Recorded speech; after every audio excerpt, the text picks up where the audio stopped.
ನಮಸ್ಕಾರ. First tube ನ ಮತ್ತೊಂದು ವಿಡಿಯೋಗೆ ಸ್ವಾಗತ. ಪಶ್ಚಿಮ ಬಂಗಾಳದಲ್ಲಿ ಭಾರತೀಯ ಜನತಾ ಪಾರ್ಟಿ ಇತಿಹಾಸದಲ್ಲಿಯೇ ಮೊದಲ ಬಾರಿಗೆ ಬಹುಮತದೊಂದಿಗೆ ಅಧಿಕಾರದ ಗದ್ದುಗೆಯನ್ನು ಏರಿದೆ. ಮಮತಾ ಬ್ಯಾನರ್ಜಿ ಅವರ ಟಿಎಂಸಿ ಸಾಮ್ರಾಜ್ಯ ಕಂಪ್ಲೀಟ್ ಆಗಿ ಧೂಳಿಪಟವಾಗಿದೆ. ದೆಹಲಿಯಲ್ಲಿ ಪ್ರಧಾನಿ ನರೇಂದ್ರ ಮೋದಿ ಮತ್ತು ಅಮಿತ್ ಶಾ ಅವರ ಸಂಭ್ರಮ ಮುಗಿಲು ಮುಟ್ಟಿದೆ. ಆದ್ರೆ ಬಂಗಾಳದ ಈ ಬೃಹತ್ ಮತ್ತು ಐತಿಹಾಸಿಕ ಗೆಲುವಿನ ಕ್ರೆಡಿಟ್ ಕೇವಲ ಒಬ್ಬಿಬ್ಬರು ನಾಯಕರಿಗೆ ಮಾತ್ರ ಸಲ್ಲೋದಿಲ್ಲ. ಈ ಇಡೀ ಎಲೆಕ್ಷನ್ ಗೇಮ್ ಅನ್ನ ಕೊನೆ ಕ್ಷಣದಲ್ಲಿ ಕಂಪ್ಲೀಟ್ ಆಗಿ ಬದಲಾಯಿಸಿದ ಆ ಅಸಲಿ ಬ್ರಹ್ಮಾಸ್ತ್ರ ಬೇರೆಯದ್ದೇ ಇದೆ. ಹೌದು, ಆ ಬ್ರಹ್ಮಾಸ್ತ್ರದ ಹೆಸರೇ ಉತ್ತರ ಪ್ರದೇಶದ ಮುಖ್ಯಮಂತ್ರಿ, ಹಿಂದೂ ಹೃದಯ ಸಾಮ್ರಾಟ್ ಯೋಗಿ ಆದಿತ್ಯನಾಥ್. ಬಂಗಾಳದ ಚುನಾವಣಾ ಕಣಕ್ಕೆ ಯೋಗಿ ಆದಿತ್ಯನಾಥ್ ಎಂಟ್ರಿ ಕೊಟ್ಟಿದ್ದೆ ತಡ ಇಡೀ ಟಿಎಂಸಿ ಕ್ಯಾಂಪ್ ನಲ್ಲಿ ಅಕ್ಷರಶಃ ನಡುಕ ಶುರುವಾಗಿತ್ತು. ಯೋಗಿ ಆದಿತ್ಯನಾಥ್ ಅವರು ಬಂಗಾಳದ ಯಾವೆಲ್ಲ ಕ್ಷೇತ್ರಗಳಲ್ಲಿ ರ್ಯಾಲಿ ಮಾಡಿದ್ದಾರೋ, ಪ್ರಚಾರ ಮಾಡಿದ್ದಾರೋ ಆ ಎಲ್ಲಾ ಕ್ಷೇತ್ರದಲ್ಲೂ ಕೂಡ ಬಿಜೆಪಿ ಅಭ್ಯರ್ಥಿಗಳು ಭರ್ಜರಿ ಗೆಲುವು ಸಾಧಿಸಿದ್ದಾರೆ. ಯೋಗಿ ಅವರ ಸ್ಟ್ರೈಕ್ ರೇಟ್ 100% ವರ್ಕೌಟ್ ಆಗಿದೆ. ಅಷ್ಟಕ್ಕೂ ಬಂಗಾಳದಂತಹ ಕಠಿಣ ರಣರಂಗದಲ್ಲಿ ಬಿಜೆಪಿಯ ಹೈಕಮಾಂಡ್ ಯೋಗಿ ಆದಿತ್ಯನಾಥ್ ಅವರನ್ನೇ ಸ್ಪೆಷಲ್ ಆಗಿ ಫೀಲ್ಡ್ ಗಿಳಿಸಿದ್ಯಾಕೆ? ಬಂಗಾಳದ ಜನತೆ ನಮಗೂ ಯೋಗಿ ಮಾಡೆಲ್ ಬೇಕು, ಬುಲ್ಡೋಸರ್ ಮಾಡೆಲ್ ಬೇಕು ಅಂತ ಡಿಮ್ಯಾಂಡ್ ಮಾಡ್ತಾ ಇರೋದಾದ್ರೂ ಯಾಕೆ? ಯೋಗಿ ಎಂಟ್ರಿಯಿಂದಾಗಿ ಬಂಗಾಳದಲ್ಲಿರುವಂತಹ ಗೂಂಡಾಗಳಿಗೆ ಮತ್ತು ಅಕ್ರಮ ರೋಹಿಂಗ್ಯಾ ಮುಸ್ಲಿಮರಿಗೆ ಈಗ ಏಕಾಏಕಿ ಬೆವರಿಳಿತಾ ಇರೋದಾದ್ರೂ ಯಾಕೆ? ಬನ್ನಿ ಇವತ್ತಿನ ಈ ಎಕ್ಸ್ಕ್ಲೂಸಿವ್ ಡೀಟೇಲ್ ರಿಪೋರ್ಟ್ ನಲ್ಲಿ ಯೋಗಿ ಆದಿತ್ಯನಾಥ್ ಅವರ ಆ ಪವರ್ಫುಲ್ ಪ್ರಭಾವ, ಬುಲ್ಡೋಸರ್ ಮಾಡೆಲ್ ನ ರಹಸ್ಯ ಮತ್ತು ಬಂಗಾಳದ ಮುಂದಿನ ರಾಜಕೀಯ ಚಿತ್ರಣದ ಪ್ರತಿಯೊಂದು ಗುಟ್ಟನ್ನ ಎಳೆ ಎಳೆಯಾಗಿ ಬಿಚ್ಚಿಡೋಣ. ಈ ಮಾಹಿತಿನ ಪ್ರತಿಯೊಬ್ಬ ಭಾರತೀಯನು ತಿಳಿದುಕೊಳ್ಳಲೇಬೇಕು. ಹೀಗಾಗಿ ವಿಡಿಯೋವನ್ನ ಎಲ್ಲೂ ಸ್ಕಿಪ್ ಮಾಡದೆ ಕೊನೆವರೆಗೂ ನೋಡಿ. ಸೊ ವಿಡಿಯೋವನ್ನ ಶುರು ಮಾಡೋಣ. ಆದ್ರೆ ಅದಕ್ಕೂ ಮುನ್ನ, ಬಂಗಾಳದಲ್ಲಿ ಗೆದ್ದಿರುವಂತಹ ಪ್ರಧಾನಿ ನರೇಂದ್ರ ಮೋದಿ ಅವರ ನೇತೃತ್ವದ ಸರ್ಕಾರ ಬಿಜೆಪಿ ಇಲ್ಲಿ ಯೋಗಿ ಮಾಡೆಲ್ ಮತ್ತು ಬುಲ್ಡೋಸರ್ ಮಾಡೆಲ್ ಅನ್ನ ತರಬೇಕು ಅಂತ ನಿಮ್ಗನ್ಸಿದ್ರೆ ಎಸ್ ಅಂತ ಕಮೆಂಟ್ ಮಾಡಿ ಹಾಗೂ ವಿಡಿಯೋಗೆ ಲೈಕ್ ಕೊಡಿ. ಜೊತೆಗೆ ಪಶ್ಚಿಮ ಬಂಗಾಳದಲ್ಲಿ ಬಿಜೆಪಿ ಗೆಲ್ಲೋದಕ್ಕೆ ಯೋಗಿ ಆದಿತ್ಯನಾಥ್ ಅವರು ಕಾರಣ ಅಂತ ನಿಮ್ಗನ್ಸಿದ್ರೆ ಜೈ ಯೋಗಿ ಅಂತ ಕಮೆಂಟ್ ಮಾಡಿ. ಸ್ನೇಹಿತರೆ, ಭಾರತದ ರಾಜಕಾರಣದಲ್ಲಿ ಈಗ ಯೋಗಿ ಆದಿತ್ಯನಾಥ್ ಅಂದ್ರೆ ಕೇವಲ ಒಬ್ಬ ಮುಖ್ಯಮಂತ್ರಿ ಅಲ್ಲ, ಅವರೊಬ್ರು ಬೃಹತ್ ಬ್ರ್ಯಾಂಡ್. ಅವರು ಎಲ್ಲಿ ಕಾಲಿಡ್ತಾರೋ ಅಲ್ಲಿ ಕೇಸರಿ ಅಲೆ ಏಳುತ್ತೆ ಅನ್ನುವುದು ಮತ್ತೊಮ್ಮೆ 100% ಸಾಬೀತಾಗಿದೆ. ಚುನಾವಣಾ ಆಯೋಗದ ಅಂಕಿಅಂಶಗಳನ್ನ ತೆಗೆದು ನೋಡಿದ್ರೆ ನೀವು ಅಕ್ಷರಶಃ ದಂಗಾಗ್ತೀರಾ. ಯೋಗಿ ಆದಿತ್ಯನಾಥ್ ಅವರು ಬಂಗಾಳದ ಯಾವ ಮೂಲೆಯಲ್ಲಿ ಹೋಗಿ ಪ್ರಚಾರವನ್ನ ಮಾಡಿದಾರೋ, ಎಲ್ಲಿ ರೋಡ್ ಶೋ ಮಾಡಿದಾರೋ ಆ ಎಲ್ಲಾ ಕ್ಷೇತ್ರದಲ್ಲೂ ಕೂಡ ಇಂದು ಕಮಲ ಅರಳಿದೆ. ಇದು ಕೇವಲ ಬಂಗಾಳದಲ್ಲಿ ಮಾತ್ರವಲ್ಲ, ಈ ಹಿಂದೆ ಗುಜರಾತ್, ರಾಜಸ್ಥಾನ್, ತ್ರಿಪುರಾ ರಾಜ್ಯದಲ್ಲೂ ಕೂಡ ಯೋಗಿ ಎಲ್ಲೆಲ್ಲಿ ಪ್ರಚಾರ ಮಾಡಿದ್ದಾರೋ ಅಲ್ಲೆಲ್ಲ ಬಿಜೆಪಿ ಅಭ್ಯರ್ಥಿಗಳು ಗೆದ್ದು ಬೇಗಿದ್ದಾರೆ. ಆ ಇತಿಹಾಸ ಈಗ ಬಂಗಾಳದಲ್ಲೂ ಕೂಡ ರಿಪೀಟ್ ಆಗಿದೆ. ಯೋಗಿ ಆದಿತ್ಯನಾಥ್ ಅವರ ಭಾಷಣದಲ್ಲಿ ಒಂದು ತರಹದ ಮ್ಯಾಗ್ನೆಟಿಕ್ ಪವರ್ ಇದೆ.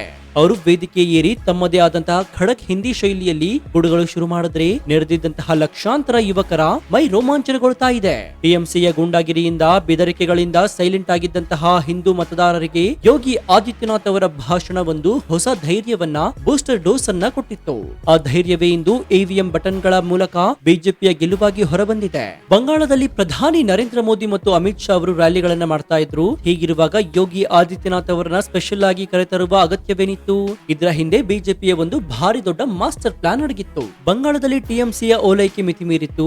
ದುರ್ಗಾ ಪೂಜೆ, ರಾಮನವಮಿ ಮೆರವಣಿಗೆ ವೇಳೆ ಕಲ್ಲು ತೂರಾಟ ನಡೆದ್ರೂ ಕೂಡ ಸರ್ಕಾರ ಮೌನವಾಗಿತ್ತು. ಸನಾತನ ಧರ್ಮದ ಮೇಲೆ ನಿರಂತರ ದಾಳಿಯಾಗ್ತಾ ಇತ್ತು. ಇಂತಹ ಸಮಯದಲ್ಲಿ ಬಂಗಾಳದ ಹಿಂದೂ ಜನತೆಗೆ ಬೇಕಾಗಿದ್ದು ಕೇವಲ ಒಬ್ಬ ರಾಜಕಾರಣಿಯಲ್ಲ, ಬದಲಾಗಿ ಹಿಂದೂ ಧರ್ಮವನ್ನ ರಕ್ಷಿಸುವ, ಭ್ರಷ್ಟಾಚಾರ ಮತ್ತು ಗೂಂಡಾಗಿರಿಯ ವಿರುದ್ಧ ಕಣ್ಣಲ್ಲಿ ಬೆಂಕಿ ಇಟ್ಕೊಂಡು ನೋಡುವಂತಹ ಒಬ್ಬ ಬಲಿಷ್ಠ ನಾಯಕ. ಆ ನಾಯಕನ ಇಮೇಜ್ ಇಡೀ ದೇಶದಲ್ಲಿ ಯಾರಿಗಾದ್ರೂ ಇದ್ರೆ ಅದು ಕೇವಲ ಯೋಗಿ ಆದಿತ್ಯನಾಥ್ ಅವರಿಗೆ ಮಾತ್ರ. ಉತ್ತರ ಪ್ರದೇಶದಲ್ಲಿ ಗೂಂಡಾಗಳನ್ನ, ಮಾಫಿಯಾಗಳನ್ನ ಯೋಗಿ ಅವರು ಹೇಗೆ ಹತ್ತಿಕ್ಕಿದ್ದಾರೆ ಅನ್ನೋದು ಬಂಗಾಳದ ಜನರಿಗೆ ಚೆನ್ನಾಗಿ ಗೊತ್ತಿತ್ತು. ನಮ್ಮ ಉತ್ತರ ಪ್ರದೇಶದಲ್ಲಿ ಹೆಣ್ಣು ಮಕ್ಕಳನ್ನ ಕಣ್ಣೆತ್ತಿ ನೋಡಿದ್ರೆ ಮರುದಿನ ಆ ಗೂಂಡಾನ ಮನೆ ಮೇಲೆ ಬುಲ್ಡೋಸರ್ ಹರಿಯುತ್ತೆ ಅಂತ ಯೋಗಿ ವೇದಿಕೆ ಮೇಲೆ ಹೇಳಿದಾಗ ಸಂದೇಶ್ ಕಾಲಿಯ ಮಹಿಳೆಯರ ಕಣ್ಣಲ್ಲಿ ಹೊಸ ಆಶಾ ಭಾವನೆ ಮೂಡಿತ್ತು. ಇದೇ ಕಾರಣಕ್ಕೆ ಬಿಜೆಪಿ ಯೋಗಿ ಅವರನ್ನ ಬಂಗಾಳ ಗೆಲ್ಲಿಸಲು ಅಖಾಡಕ್ಕೆ ಇಳಿಸಿತ್ತು. ಸ್ನೇಹಿತರೆ, ಬಂಗಾಳದಲ್ಲಿ ಇಂದು ಬಿಜೆಪಿ ಗೆದ್ದಿರಲು ಅತಿ ಮುಖ್ಯ ಕಾರಣ ಈ ಯೋಗಿ ಮಾಡೆಲ್. ಇಷ್ಟು ವರ್ಷಗಳ ಕಾಲ ಬಂಗಾಳದ ಜನತೆ ಟಿಎಂಸಿಯ ಹೇಲಾ ಹುಬೆ ಎನ್ನುವಂತಹ ಗೂಂಡಾ ರಾಜ್ಗೆ ಒಗ್ಗೂಡಿಕೊಂಡಿತ್ತು. ಯಾರಿಗೆ ಬೇಕಾದ್ರೂ ಹೊಡೆಯುವುದು, ಬಾಂಬ್ ಹಾಕುವುದು, ಬೂತ್ ಕ್ಯಾಪ್ಚರಿಂಗ್ ಮಾಡುವುದು ಇಲ್ಲಿ ಕಾಮನ್ ಆಗಿತ್ತು. ಆದ್ರೆ ಯಾವಾಗ ಟಿವಿಗಳಲ್ಲಿ, ನ್ಯೂಸ್ ಚಾನೆಲ್ಗಳಲ್ಲಿ ಉತ್ತರ ಪ್ರದೇಶದ ಬುಲ್ಡೋಸರ್ ಮಾಡೆಲ್ ವೈರಲ್ ಆಗಲು ಶುರುವಾಯಿತು, ಬಂಗಾಳದ ಜನರಿಗೆ ಒಂದು ಕನಸು ಶುರುವಾಯಿತು. ಯೋಗಿ ಮಾಡೆಲ್ ಅಂದ್ರೆ ಕ್ರೈಮ್ ಮಾಡೋಣ ಅಂತ ಯೋಚನೆ ಮಾಡಿದ್ರು ಕ್ರಿಮಿನಲ್ಗಳು ನಡುಗಬೇಕು. ಎಂತಹ ದೊಡ್ಡ ಪ್ರಭಾವಿ ನಾಯಕನೇ ಏನೇ ಆಗಿರಲಿ, ಭ್ರಷ್ಟಾಚಾರ ಮಾಡಿದ್ರೆ, ಅಕ್ರಮ ಆಸ್ತಿ ಸಂಪಾದಿಸಿದ್ರೆ ಅವನ ಮನೆ ಕಚೇರಿಯ ಮೇಲೆ ಸರ್ಕಾರ ಬುಲ್ಡೋಸರ್ ನಿರ್ದಾಕ್ಷಿಣ್ಯವಾಗಿ ನುಗ್ಗಿಸಬೇಕು ಎಂದು ಬಂಗಾಳದ ಮೂಲೆ ಮೂಲೆಯಲ್ಲೂ ಕೂಡ ಇದೇ ಡಿಮ್ಯಾಂಡ್ ಶುರುವಾಗಿದೆ.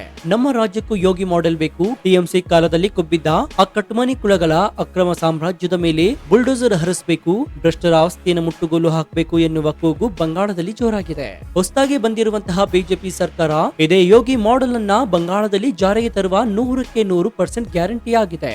ಯಾವಾಗ ಬಂಗಾಳದಲ್ಲಿ ಬಿಜೆಪಿ ಗೆದ್ದಿದೆ ಎನ್ನುವಂತಹ ರಿಸಲ್ಟ್ ಕನ್ಫರ್ಮ್ ಆಯಿತು, ಆಗ ಎರಡು ವರ್ಗದ ಜನರಿಗೆ ಅಕ್ಷರಶಃ ಜೀವ ಬಾಯಿಗೆ ಬಂದಿದೆ. ಅದರಲ್ಲಿ ಮೊದಲನೆಯವರು ಟಿಎಂಸಿಯ ಆಶ್ರಯದಲ್ಲಿ ಬೆಳೆದಿದ್ದ ಲೋಕಲ್ ಗೂಂಡಾಗಳು ಮತ್ತು ಮಾಫಿಯಾಗಳು. ಇನ್ನು ಎರಡನೆಯವರು ಗಡಿ ದಾಟಿ ಬಂದು ಬಂಗಾಳದಲ್ಲಿ ಅಕ್ರಮವಾಗಿ ವಾಸಿಸ್ತಾ ಇದ್ದಂತಹ ರೋಹಿಂಗ್ಯಾ ಮುಸ್ಲಿಮರು ಮತ್ತು ಬಾಂಗ್ಲಾದೇಶಿ ನುಸುಳುಕೋರರು.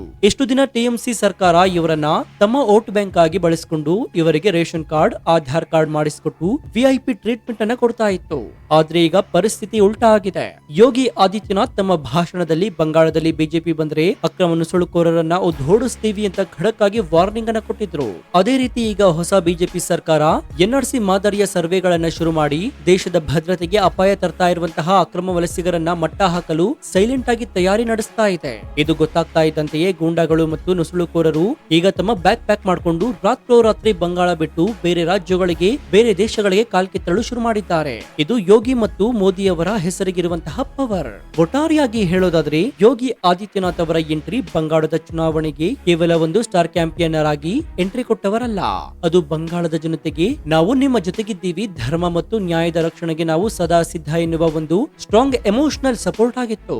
ಬುಲ್ಡೋಸರ್ ಎನ್ನುವುದು ಕೇವಲ ಒಂದು ಯಂತ್ರವಲ್ಲ, ಅದೀಗ ಭಾರತದಲ್ಲಿ ನ್ಯಾಯ ಮತ್ತು ಭ್ರಷ್ಟಾಚಾರ ನಿರ್ಮೂಲನೆಯ ಸಂಕೇತವಾಗಿ ಬದಲಾಗಿದೆ. ಬಂಗಾಳದಲ್ಲಿ ಇನ್ ಮುಂದೆ ಗೂಂಡಾ ರಾಜ್ ನಡೆಯೋದಿಲ್ಲ, ಬದಲಾಗಿ ಕಾನೂನು ರಾಜ್ ನಡೆಯುತ್ತೆ ಎನ್ನುವುದು ದೃಢಪಟ್ಟಿದೆ. ಸೊ ನಿಮ್ಗೇನನ್ಸುತ್ತೆ, ಬಂಗಾಳದಲ್ಲಿ ಬಿಜೆಪಿ ಇಷ್ಟೊಂದು ದೊಡ್ಡ ಮಟ್ಟದಲ್ಲಿ ಗೆಲ್ಲಲು ಯೋಗಿ ಆದಿತ್ಯನಾಥ್ ಅವರ ಎಂಟ್ರಿ ಮತ್ತು ಅವರ ಪ್ರಭಾವಶಾಲಿ ಭಾಷಣಗಳೇ ಅಸಲಿ ಕಾರಣ ಅಂತ ನಿಮ್ಗನ್ಸುತ್ತಾ? ಟಿಎಂಸಿ ಕಾಲದಲ್ಲಿ ಕೊಬ್ಬಿದ್ದ ಗೂಂಡಾಗಳನ್ನ ಮತ್ತು ಅಕ್ರಮ ಆಸ್ತಿಯನ್ನ ಮಟ್ಟ ಹಾಕಲು ಬಂಗಾಳದಲ್ಲಿಯೂ ಕೂಡ ಉತ್ತರ ಪ್ರದೇಶದ ಬುಲ್ಡೋಸರ್ ಮಾಡೆಲ್ ಜಾರಿಯಾಗಬೇಕು ಎನ್ನುವ ಡಿಮ್ಯಾಂಡ್ಗೆ ನಿಮ್ಮ ಬೆಂಬಲ ಇದೆಯಾ? ಹೊಸ ಸರ್ಕಾರ ಬಂದ ತಕ್ಷಣವೇ ಅಕ್ರಮ ರೋಹಿಂಗ್ಯಾ ನುಸುಳುಕೋರರನ್ನ ದೇಶದಿಂದ ಹೊರ ಹಾಕಬೇಕು ಎನ್ನುವ ಆಗ್ರಹಕ್ಕೆ ನಿಮ್ಮ ಸಮ್ಮತಿ ಇದೆಯಾ? ಈ ಮಾಹಿತಿಯ ಬಗ್ಗೆ ನಿಮ್ಮ ಅಭಿಪ್ರಾಯ ಏನು? ನಿಮ್ಮ ಅತ್ಯಂತ ಪ್ರಮುಖವಾದ ಮತ್ತು ಪ್ರಾಮಾಣಿಕ ಅನಿಸಿಕೆಗಳನ್ನ ಕಮೆಂಟ್ ಬಾಕ್ಸ್ ನಲ್ಲಿ ತಪ್ಪದೆ ತಿಳಿಸಿ ಮುಕ್ತವಾಗಿ ಚರ್ಚಿಸೋಣ.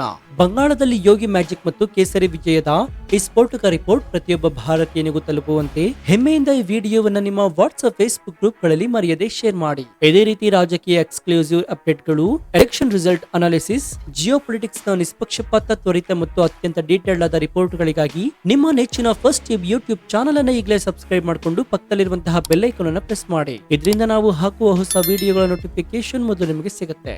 ಮತ್ತೊಂದು ಸ್ಫೋಟಕ ಬ್ರೇಕಿಂಗ್ ನ್ಯೂಸ್ ನೊಂದಿಗೆ ನಿಮ್ಮನ್ನ ಭೇಟಿಯಾಗ್ತೀನಿ. ಅಲ್ಲಿಯವರೆಗೂ ಎಚ್ಚರದಿಂದ ಇರಿ, ಸತ್ಯದ ಪರವಾಗಿ ನಿಲ್ಲಿ. ಇದಾಗಿತ್ತು ಈ ಕ್ಷಣದ ವಿಶೇಷ. ನೋಡ್ತಾ ಇರಿ ಫಸ್ಟ್ ಟ್ಯೂಬ್ ಕನ್ನಡ. ಧನ್ಯವಾದ.